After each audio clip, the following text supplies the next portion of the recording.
the only podcast that has strong opinions about games they've never played before. This is Bombers.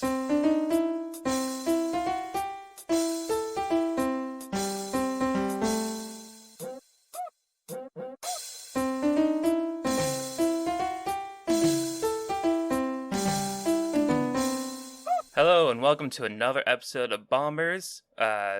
Hosting today is Bomber number 3, Xiaber, aka me. Also here is Bomber number... Wait, you don't have a number. I don't. Actually, it's a guest here. Hi. Since Dig is too busy once again to do something. Instead, I have here 64-bit gamer, or 64. Hi. I'm 64. I'm the artist here. Something like that. Yes. For those who have been, listening to our podcast or being involved anywhere related to the Bombers, you will have seen her work as 64 made our character art that we were able to use for logos and all that stuff. Yes, it took way too long. Yes, well, it was worth it. Well, I'm glad. It's really nice. Thank you. So yeah, it's just the two of us today, but we got some great things to talk about. I know we missed a lot of news from the past few weeks, but we're just not going to go back to it because that sounds like too much of a hassle. So instead, we'll just move on to everyone's favorite part of the episode, Bombtastic News, where I talk about, just what this Bombers is. So... any kind of information you want to get off of us, you can easily go to thisisbombers.com, where it includes information about our podcast, our Discord, link in the description below, where you can have fun and interact with us and our friends, fans, etc. We got YouTube, where you can also listen to our podcast or enjoy our Twitch streams that we save on there, or you can go to our Twitch, twitch.tv/thisisbombers, where we regularly play video games like 3 or so times a week. Every Thursday night, we do a community run where we play games with all you people, if possible. Last week, we played Final Fantasy XIV because people voted for that. Which is very surprising, but hey, it's a great game.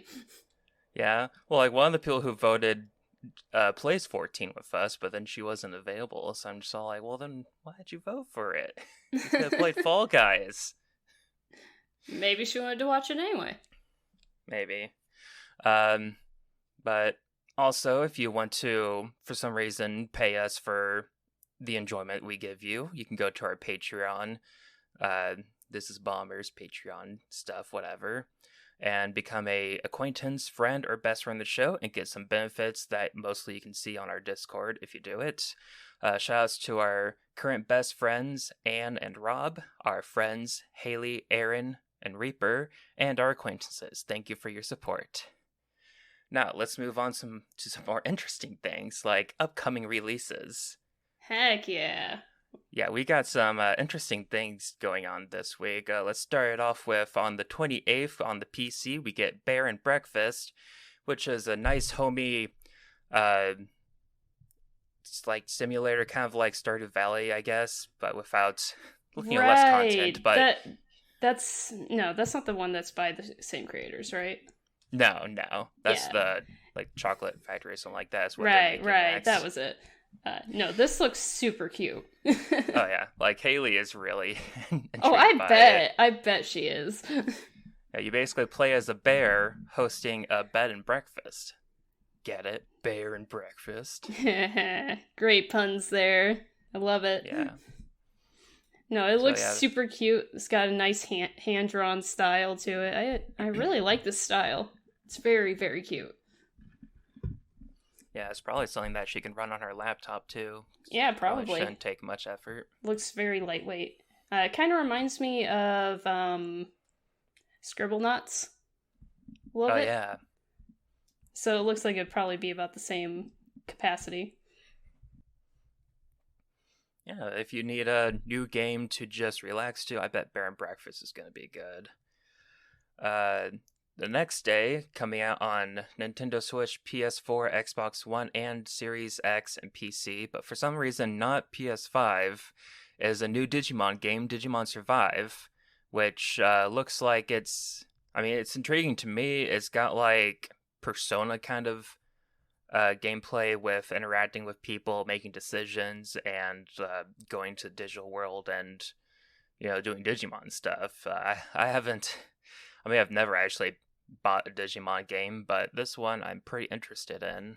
Yeah, I don't know when the last Digimon game was released, but I feel like it's been a long while since then. So it's kind of cool that they're getting another one.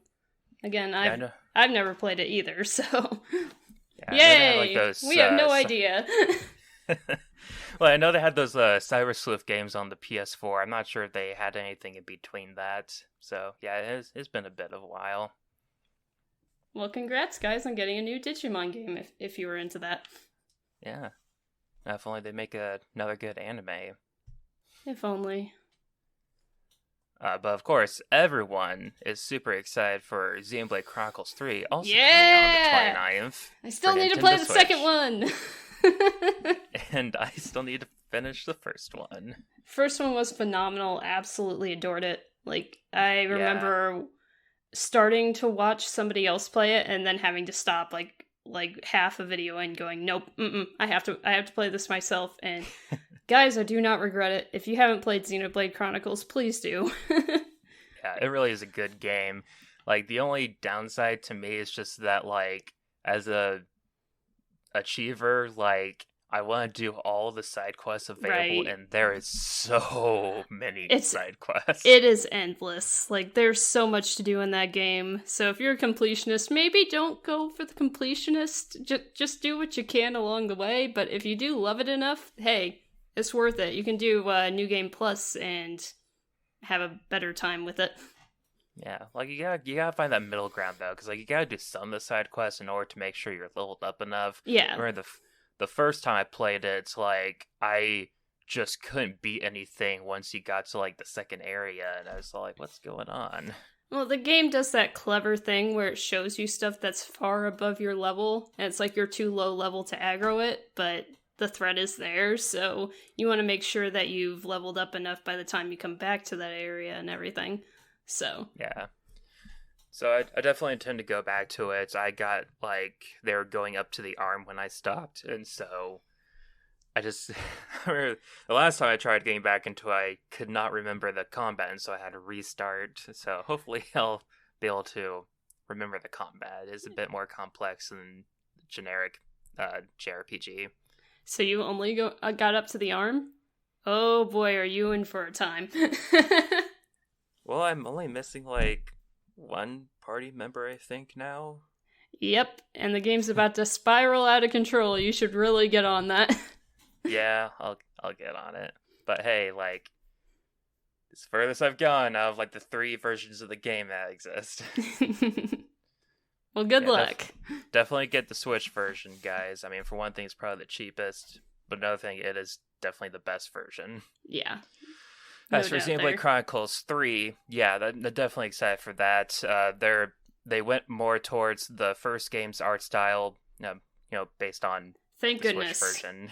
Thank goodness. The thing that's been stopping me from playing the second one is the art style. I'm not even gonna lie. Of course, I'm a very visual person, hence why I do a lot of drawing. And yeah, that one just, I'm not a fan of the extreme anime. Not a fan of it. But the new one, yeah, looks good. Yeah, they went back to that, but they still have cat girls, so there's still some anime to it. Can deal with cat girls as long as it's not all about the boobs. Yeah. But yeah, let's see how long it takes for me to actually get this game. Because, like, I bought Xenoblade Chronicles 2 when it came out, and I played, like, the intro of it, and then haven't touched it since either. Yeah. Like, I know I need to play it, because apparently there is some really important stuff that happens in that game, and it's not, like, 100% obnoxious like it seems like it is.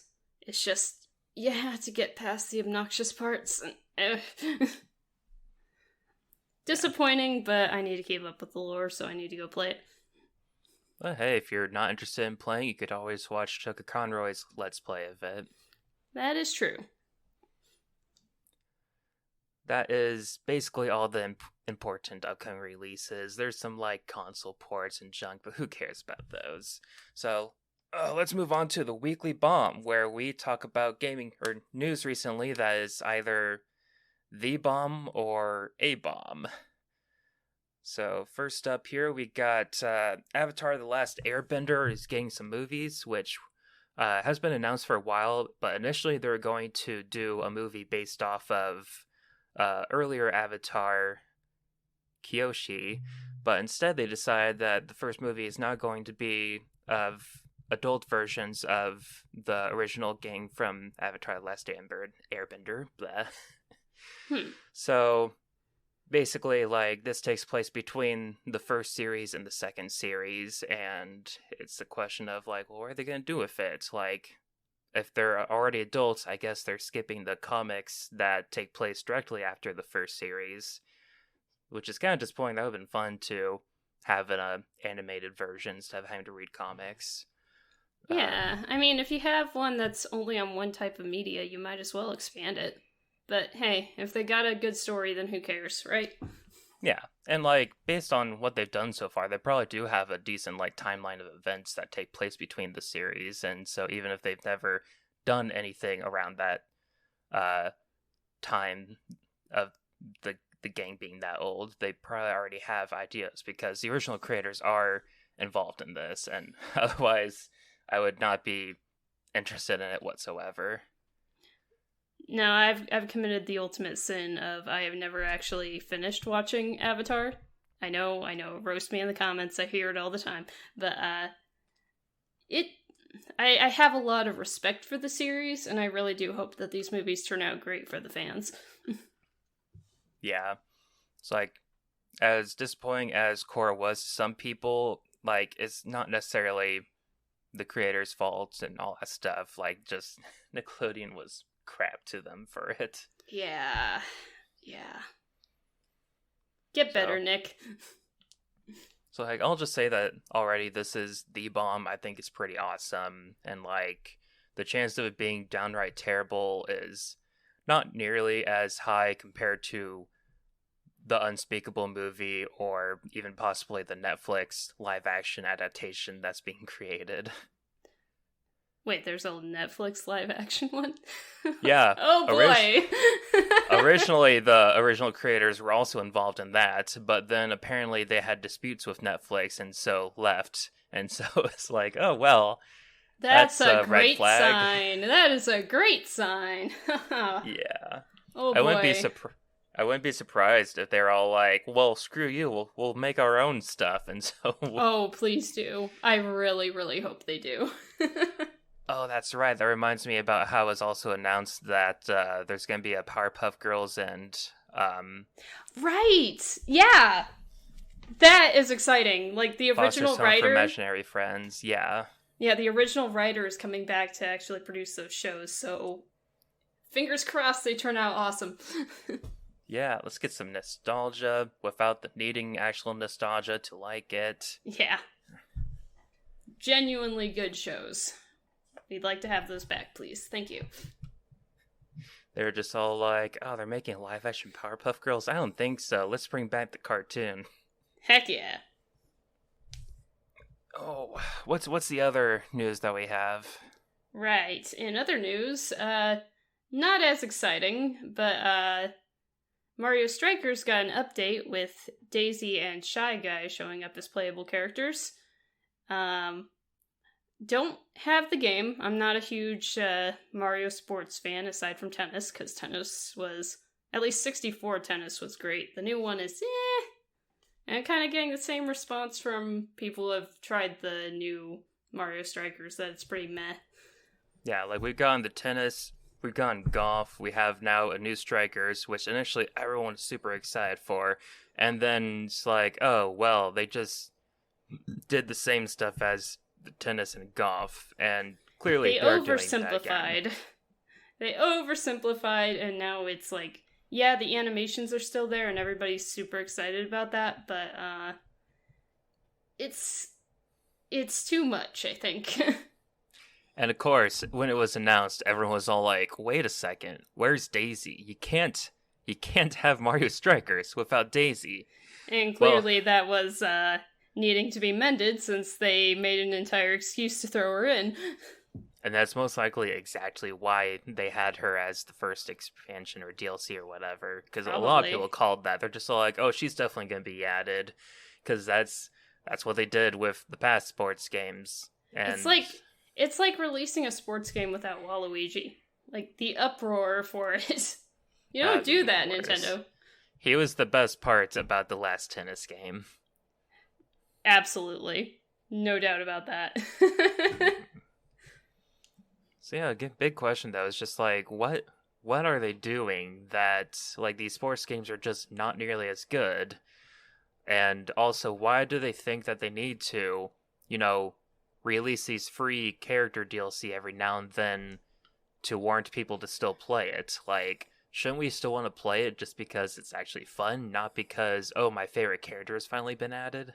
Yeah, that's been a real struggle with recent Nintendo games, I think, where it seems to be lacking the heart that it used to.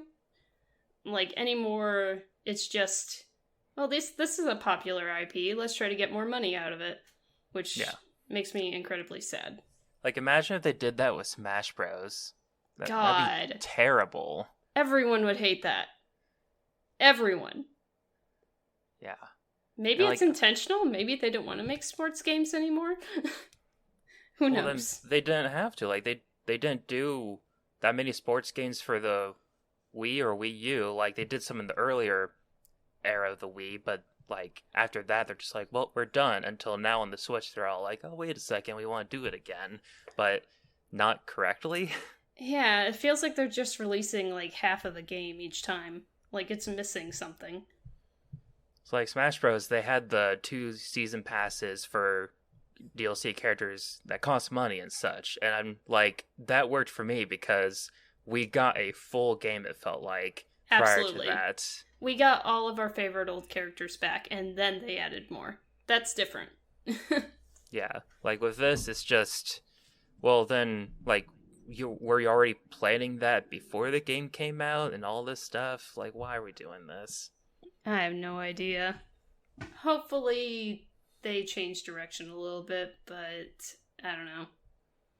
It would certainly be nice. So, yeah, I consider this a bomb. Like, yes, it's great that we finally do have Daisy and, I guess, Shy Guy, but the game itself lacks value, I suppose, so I'd still call it a bomb. Yeah. Alright, well, that is the weekly bomb. Audience, let us know in the comments or Discord or email us. I don't really care. Either way, what you think about these two things. Are you excited for an Avatar The Last Airbender movie instead of a Blue People Avatar movie? And what do you think about the Mario sports games? Are you just happy that Daisy is finally in, or are you also, like, concerned about how they've been doing these things? Let us know. Next, how about we get into the discussion about the guest of the show, 64. Yay. So, what do you do? Like, what's some fun hobbies and stuff that you get yourself into? Hobbies. Oh, right. There was a time I used to have those. Lately, yes. I've just been working a lot, like a whole lot. But in my free time, in what little free time I have anyway, play a lot of D&D. Like, a lot of D&D. Like, I have 3 games a week. Good God, somebody help me. You got 3 games in a week somehow while you're also working a ton. That is amazing. I lose sleep to get D&D time. That is less amazing. Don't do that. I need a social life somewhere, you know? Yeah, I guess that's true. Yeah, I mean, I have bombers taking up most of my non-working stuff, so I can't really complain. Yeah, D&D is my bombers, if you want to put it that way. D&D is my bombers. What audience, what is your equivalent of bombers? But yeah, I actually DM one of those games, so kind of adds some extra work on top of it. Yeah, and so that DM DM campaign you do is like a space travel one, is that right? Yeah, we were actually doing a Waterdeep campaign, which is kind of the more standardized one. Basically put your characters in a big city and they can wander around, fall into any side quests they bump into, that sort of thing. Kind of going Skyrim with it. The one we're doing, that group of friends that I have, we get very into character story and whatnot. So when we build our characters, we kind of get very attached to them and we create different scenarios for them. This one was a concept the group of us all had, and we thought it sounded so much fun, we decided to make it into an actual campaign, and that one involves space travel and trying to track down a pirate king and kill him. So, that's fun. That sounds like a pretty good escalation there. Yeah, there's some pretty good motivation, but I won't get too far into that. On the Bombers Discord, I'm a part of a D&D campaign there too. Lovely Forge Cleric. Just the day before when we were doing a session, we had a fun time where I was fighting a suit of armor, and so I cast heat metal on it, which thankfully the DM allowed to actually do something since, it's just an animate suit of armor. But yeah, sometimes there needs to be room for creativity, but that's a brilliant idea. Yeah, and so as it's taking damage, then I tried just whacking at it with my hammer, because I'm a blacksmith, basically. And I miss, and so the rest of the party's just all like, wow, it's not like you hit hot metal with a hammer as your profession or anything. Yeah, you should have had advantage on that. What the heck? The armor has disadvantage on its attacks because of the heat metal, so that was worth it for me. I literally never got hit, so... Okay, that's a fair trade-off. Yeah, and also it is suit of armor, so it had really high AC. Yeah. But yeah, that took 3 rounds of me just missing it, but it melting from the heat, and so eventually it just kind of just broke down from only heat metal damaging it. That is awesome. It reminds me of an encounter I just had recently in one of the games I'm not DMing. Basically, my Dark Elf Warlock, yes, I know, very stereotypical, whatever. He's a very fun guy. He stole Jarlaxle's hat, if you know who Jarlaxle is. But basically, he was up against some ghouls. And one of the ghouls kept rolling super low, so it kept getting distracted with the feather on his hat. I actually rolled to see if he could distract all the ghouls with the feather on his hat. He rolled a nat 20, and I was able to distract each and every one of them. The DM was freaking out. It was so funny. Nice. It reminds me of an old campaign. I was a bard, and I had ability to distract people, so I just climbed up onto a rooftop and distracted all the zombies in the village by playing metal music. And the DM's just all like, I keep forgetting you have these abilities. Oh, it's pretty great. D&D is a good time. Really Everyone is. needs to play D&D. Please find a group. If you can't find a DM, become a DM. It's not that hard. Oh gosh. You don't lie to people like that. Okay, it's kind of hard. You do have to plan. But once you've learned the rules, it's not that bad. Yeah, or you could always just join our Discord and join the voice chat and listen in every other Friday or so when we do a session. It's a lot of fun. We have Nelthan as our DM, and he's pretty good. He's definitely gotten me to do things I'm not normally doing in a campaign, like all that roleplay and such, so... Very nice. Yeah. Oh, well, I guess we can talk about some minutes recap, all the stuff that we've done the past week or so. 64, I know that you got one of those popular games that came out recently, Stray. What do you think of that game? It is very good. Very, very good. I'm not sure I would place it as high as everybody is, but come on, we're playing as a cat. Who's complaining here? Says the cat owner. The cat mom. Listen. The internet exists for 2 things. One I'm not allowed to say, probably. And the other one is for cat videos.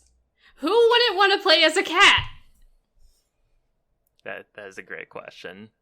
I like the multiple people have brought up, like, first they gave us a goose game, and now there's a cat game. We're seeing a correlation here. So, the cat game, nothing like the goose game. Nothing. Mm-mm. Whatever you think it is, unless you've, like, actually been watching somebody go through it.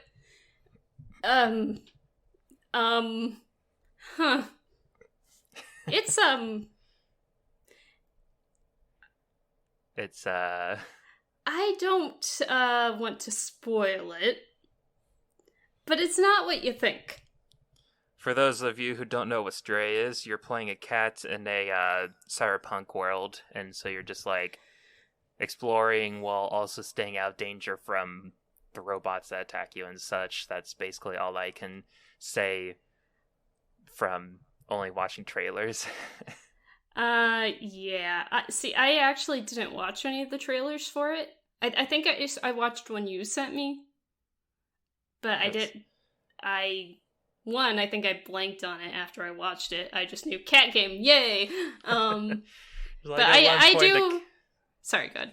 At one point, the cat walks on the shelf and there's bottles and it just topples over. I'm just like, yeah.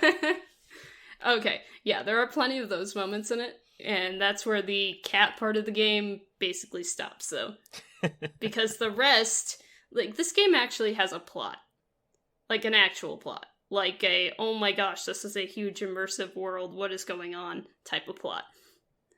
So, if you like plots, and you like cats, and you like the idea of playing as a cat as the main protagonist, play it. You'll have a good time. You might also be scared shitless, who knows? Oh, now I'm very excited. So, yeah, like, I just got back from vacation a week ago, and I actually ordered a physical, like, special edition version of the game. Ooh. And so that's the reason that I haven't played it yet. I've been waiting on that to arrive. Can't blame you there. That's awesome. Yeah. So I'm just like, might as well get something cool out of this, since it's such an interesting experience. It really is. It's a good time. And also a scary time. But you'll see. You'll see. I won't say any further than that. That's great. It's going to be great when Haley watches me if I get to the scary stuff. She'll just be like, Haley no, won't, not the cat. Haley won't be able to handle it, I don't think. Because I got to this point and I almost had a panic attack. Oh, gosh. Yeah. Like, I might put it more on the lines of amnesia. Wow, that is far up there on the horror stuff. No? So yeah, if you can't handle scary games, this is your warning. This does get a little bit creepy. Well, thankfully it's only like 5 or 6 hours, people say, so at least it won't be like playing a scary game for a very long time.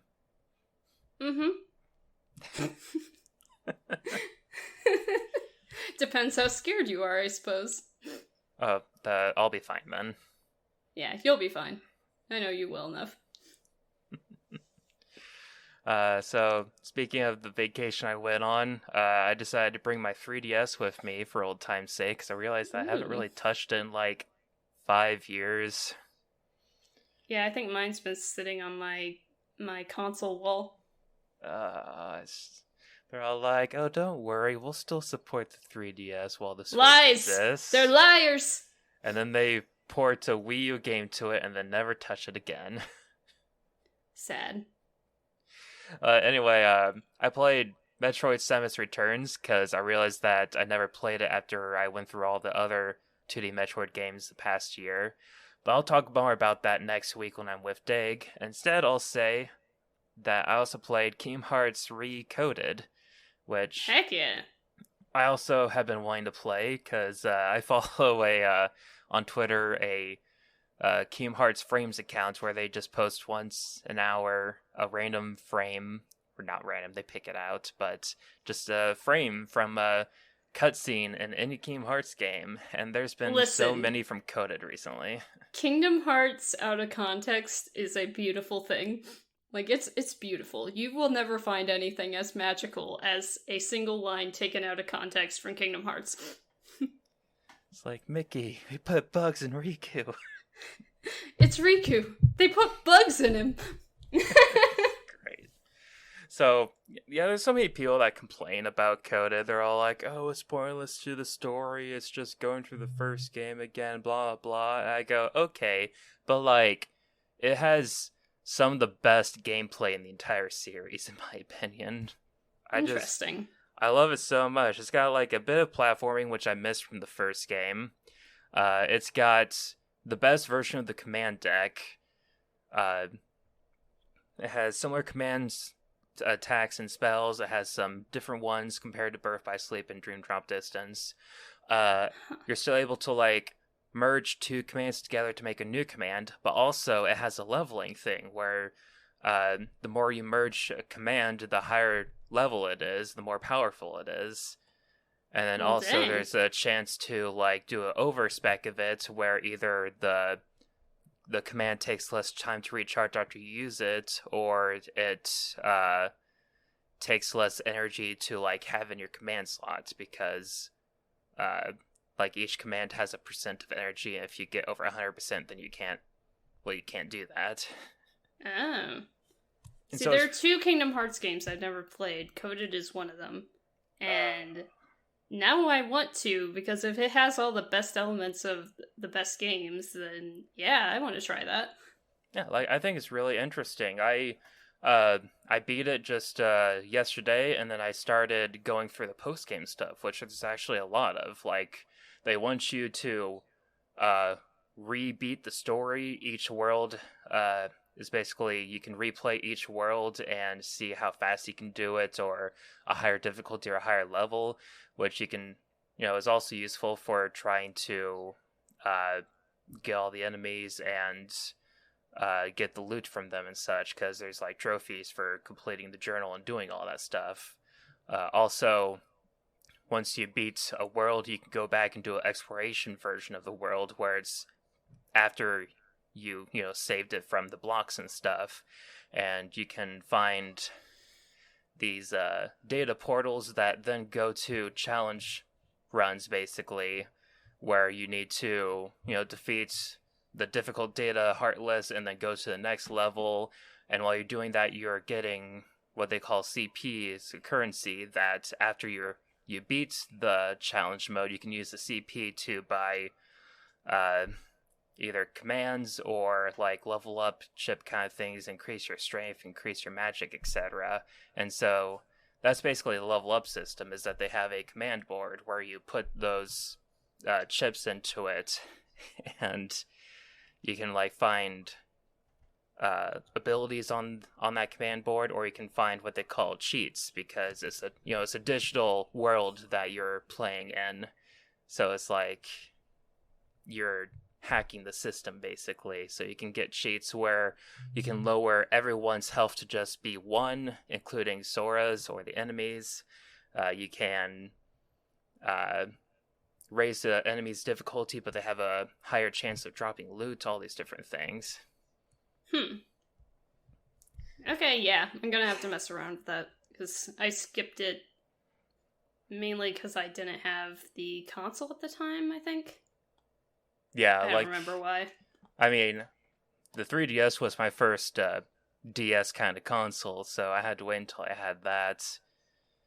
But totally worth it. I mean, I like it more than Dazed. I mean, Dazed has a better story, obviously, but I really don't care for the gameplay in Dazed. I think Coded is so much better. The gameplay was a hit and a miss, I think. I really like the organization system in Days, but I'm a natural organizer, and I imagine it's a nightmare for anybody who isn't. But yeah, I could see Coded being better in the gameplay department. Yeah. So, you should definitely try it out. I can give it to you once I'm done with it. Awesome. Thanks. Anything else that you've been playing or want to talk about? Oh, right. I've actually been playing Skyrim. I kind of never stopped, if I'm being honest. Boring. Okay. But you know the argument of mods? It actually does make a difference. Just throwing it out there. But on the topic of mods, there's actually one that just got released in the past week. And that one is a multiplayer mod applied to the special edition, anniversary edition of Skyrim. Can't believe it took that long for that to happen. I think there was one for the original, but the special edition, because everybody switched to it and nobody had it yet, so it finally got upgraded to the special edition one. And from what I've seen, it works very well. The only problem is you have to turn off all of your mods or they clash with everybody else's and makes the game crash.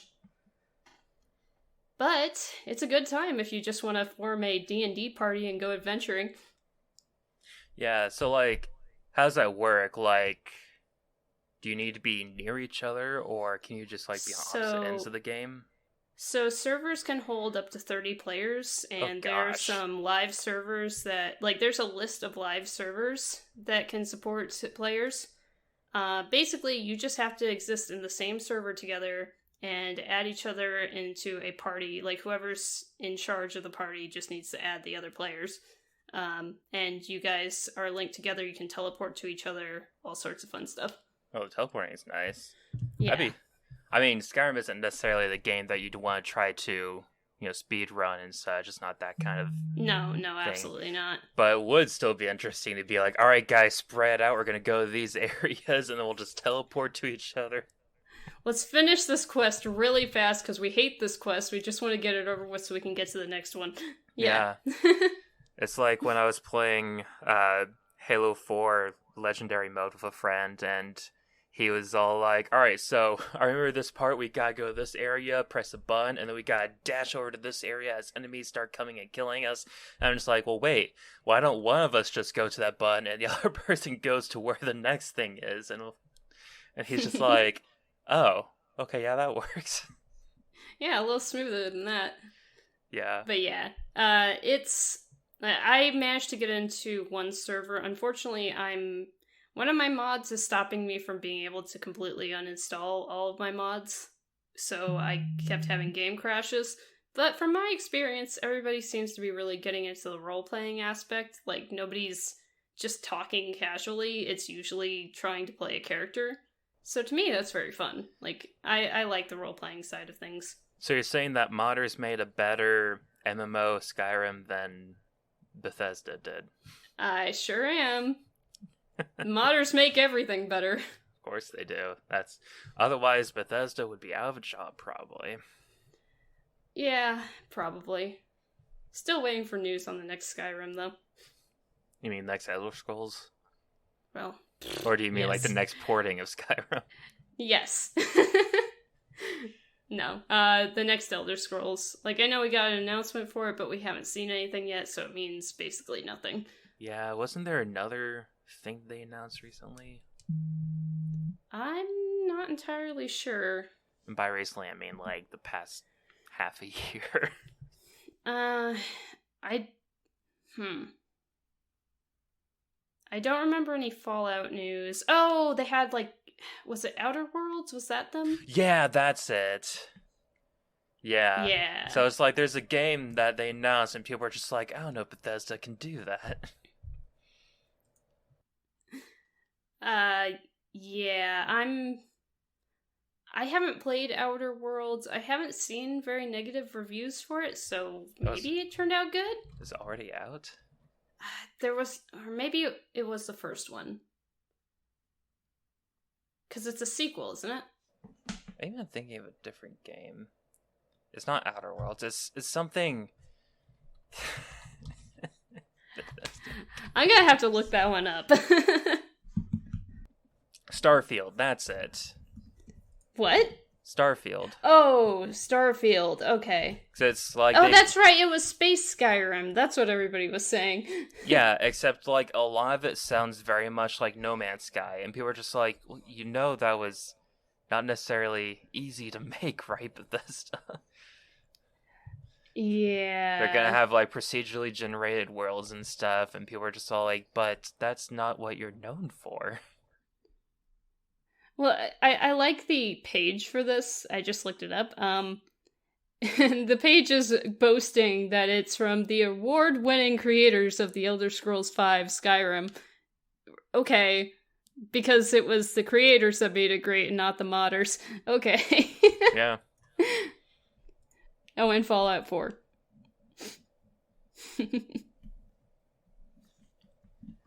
Love you, Bethesda, but you really need to refine your works. That would certainly be nice of them, too. Yeah. Of course. Like, I'm not gonna fanboy over the company or anything. I love Skyrim, but I also acknowledge that half of what makes me love Skyrim is just the mods I added.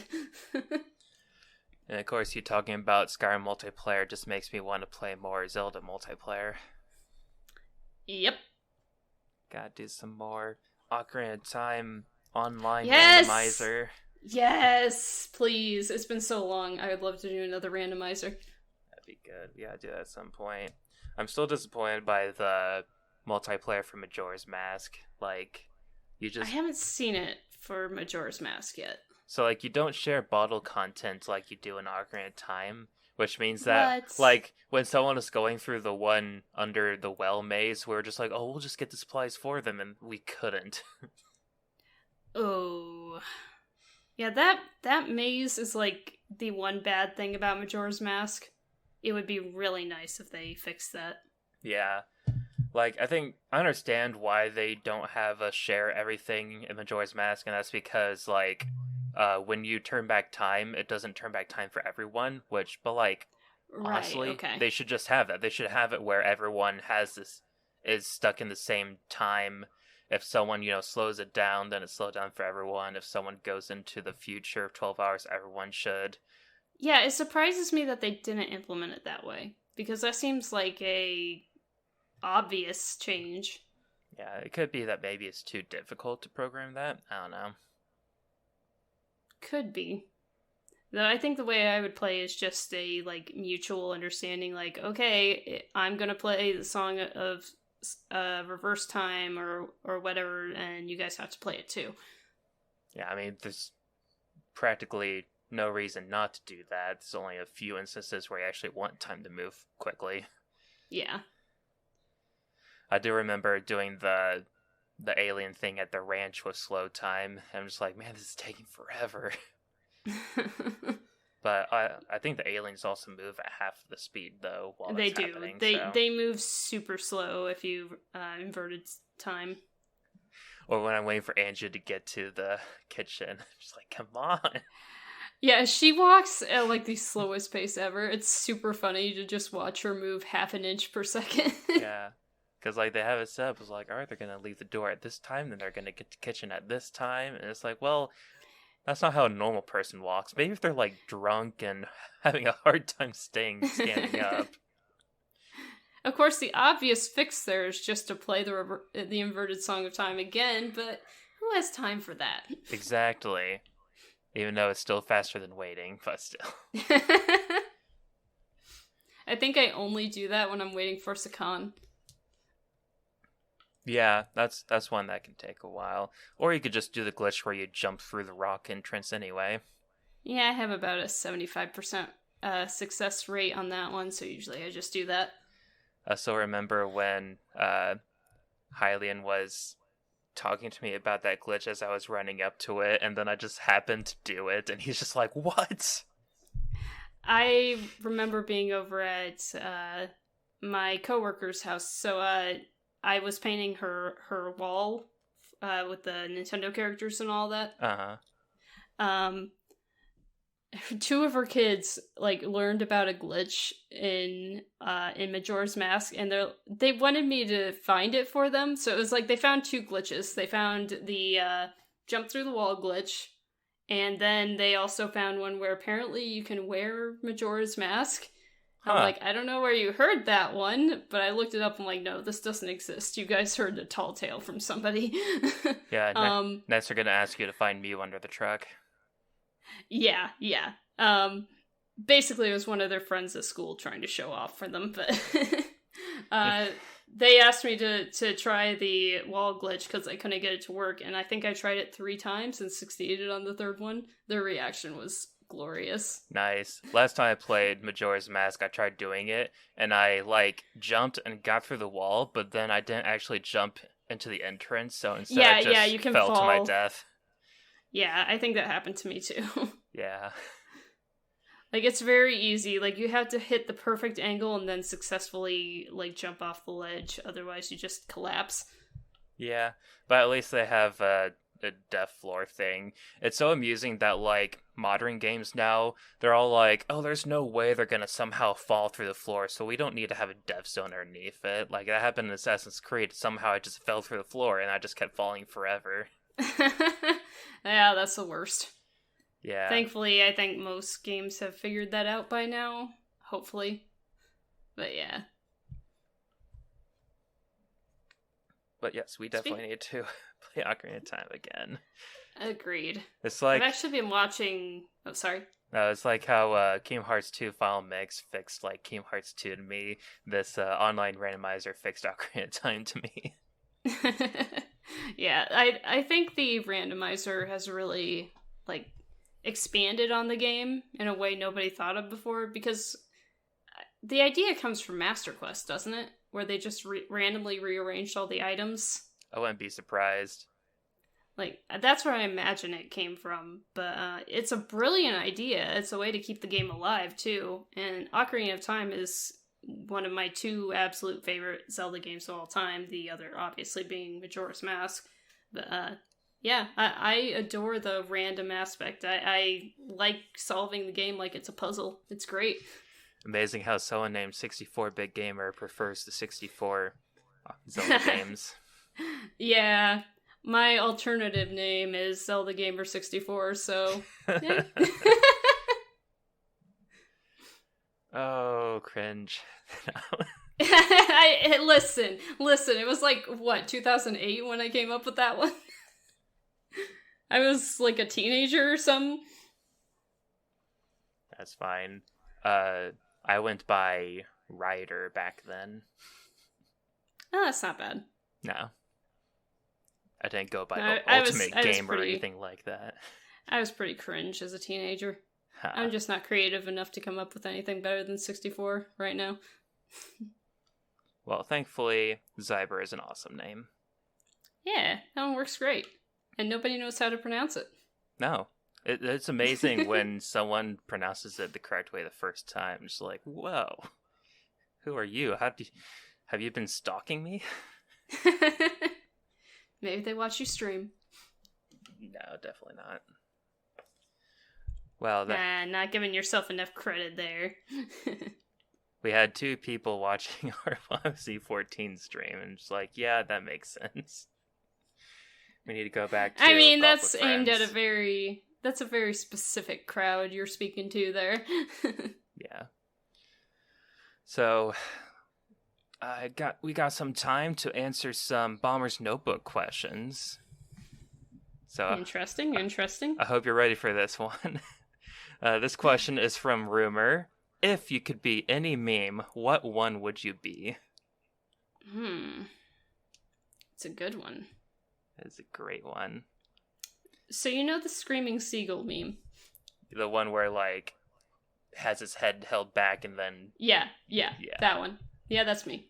That makes sense. I'm very loud. I scream a lot. Except when I don't know people, then I'm deadly silent. What about you? What would be yours? I don't know, I feel like I'd be the Doge meme. Yeah, I could see that. That's pretty fitting. Especially, like, the one with the pixel sunglasses on him. Oh, perfect. 100%. Much Xiaber. Very wow. Indeed. That's how I talk when I don't know what to say. Thank you for that question, Rumor.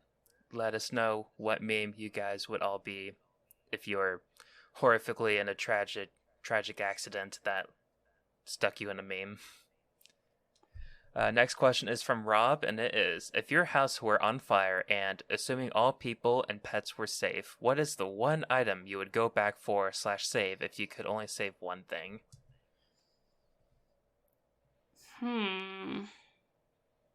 I'm glad that the people and pets are already safe. One thing I'd go back for. At one point, it would have been my laptop, but I don't have a laptop anymore, and I'm definitely not dragging my desktop out of here in a fire. Yeah, like, what are the rules on this? Like, are you going to die if you pick up something too big? I mean, I guess it doesn't say that, but... So, assuming you have to come back and grab something that you can carry without much hassle. Let's see. It might just be my PS5. Because that's hard to replace. I could see that. I think I would kind of agree. Except I don't want to copy your idea. Oh man. Something tells me I'd go in and grab the N64 I've had since childhood. I think the nostalgic value of that I would cling to. Yeah, that's a good one. I mean, you could also take, like, your mini fridge or something, but... I could not easily carry the mini fridge out. That's definitely above weight limit, I think. It didn't say that... It didn't say that you had to be quick. It just said that you could only take one thing. I couldn't pick it up. I had to drag it in. Drag it out with all the drinks inside. It's a cool mini fridge, but there's no way. Well, hopefully it's cool. Otherwise, it wouldn't really be working well. Uh-huh. Listen, insurance will cover that. I've had it for less than a year. Yeah, that's why I'm thinking. Like, I have insurance, so it would cover a good chunk of stuff. Exactly. Most of the stuff I have, I could cover under insurance. But the N64 I've had since childhood, there's no replacing that. Yeah, it does. It would definitely suck losing our giant game library and books and everything, but that is not one item, so I can't save that. So yeah, I'll go with PS5. It reminds me of when our Roomba mysteriously disappeared and... wound up in your bathroom? Yeah, and we're just all like, did someone steal it? But the PS5 is still here. And then everyone we brought it up to was just all like, well, is your PS5 still there? Yeah, if the PS5 is untouched, then it wasn't stolen. We would steal just the Roomba. No, the funny thing is that the same thing happened to my mom. I think she found it a month later, like after she bought a new one and everything. It was... Oh, where was it? It was somewhere very silly. Like, it wasn't under her bed or... It locked itself in a closet. That's what happened. Yep, they really like doing under that. a blanket. Under a blanket. It was playing hide and seek. Those old Roombas, they're real characters. What was just amusing about mine, though, is that we had all the doors closed, and so it only had the very small living room and kitchen, and with, like, absolutely nothing you could actually fit under. So, yeah, we're just like, where the heck did it go? And then I needed to use the bathroom, and I couldn't open the door all the way. That's a fun way to find it. Yeah. Well, hey, at least you found it. I did, and it's still useful today. If mine goes missing, I always know where it is. It got stuck on the bottom of my couch because my cats tore up the lining. Oh, yeah. Every time. Every single time. Yeah, dang cats. I set my Roomba to run this morning, and then I went out to get a haircut, and I came back, and it was dead in the kitchen. But thankfully all the carpet was cleaned, so it's like, alright, well, that's good enough. There you go. Oh, well, thank you for joining me on this episode 64. Of course, it was fun. Yes, we will have to get into playing some Zelda and all that other stuff. And, people listening to this, hope you enjoyed it. Go join our Discord, talk to us, do whatever you feel like. Bye. Catch you later, maybe. I don't know.